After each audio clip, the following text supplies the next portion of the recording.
Ashraf Hakimi, Brahim দিয়াজরা ইউরোপে চাকচিক্য ছেড়ে মরক্কোতে এসেছিলেন শেকড়ের টানে। তাদের নিয়েই 2022 সালে সেমিফাইনাল খেলে ফুটবল বিশ্বকে চমকে দিয়েছিল দলটি। ফুটবলের গ্রেটেস্ট আসরের 92 বছরের ইতিহাসে প্রথম আফ্রিকান দেশ হিসেবে সেমিফাইনালে পা রাখে অ্যাটলাস লায়নরা।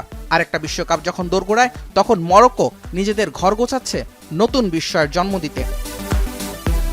হাকিমি, ব্রাহিম দিয়াজদের সিদ্ধান্তের প্রভাব এবার পড়ছে নতুন প্রজন্মে। ফ্রান্স ছেড়ে মরক্কোর হয়ে ফুটবল ক্যারিয়ার গড়তে চলেছেন ফ্রেঞ্চ ক্লাব লিলের উদীয়মান তারকা আইয়ুব বুয়াদ্দি। খেলেছেন ফ্রান্সের বয়সভিত্তিক দলে। সবশেষ ম্যাচে ফ্রান্স অনূর্ধ্ব-21 দলের অধিনায়কও ছিলেন তিনি। তবে মূল দল হিসেবে বেছে নিয়েছেন বাবা মায়ের দেশ মরক্কোকে। গেল 3 মৌসুমে লিলের হয়ে খেলেছেন 90 ম্যাচ। 16 বছর বয়সে অভিষেক দিয়ে ফ্রেঞ্চ লিগের সবচেয়ে কম বয়সী অভিষেকের রেকর্ডটাও করেছিলেন মিডফিল্ডার বুয়াদ্দি।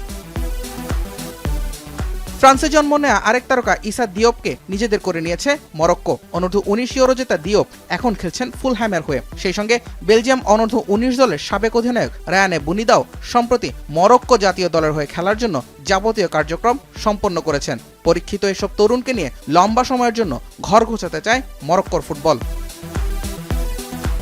2018 বিশ্বকাপে ফ্রান্স স্কোয়াডের প্রায় সকলে ছিলেন আফ্রিকান বিভিন্ন দেশের বংশোদ্ভূত। ঔপনিবেশিক ক্ষমতার সূত্র ধরে এখনও আফ্রিকান ফুটবলের প্রতিভার বিকাশ ঘটে ফ্রান্স, বেলজিয়াম কিংবা স্পেনের বিভিন্ন ফুটবল একাডেমিতে। তবে নিজ দেশের ফুটবলকে বাঁচাতে এসব খেলোয়াড়কে নিশানায় রেখেছে মরক্কো। জুবায়ের আহমেদ, এখন।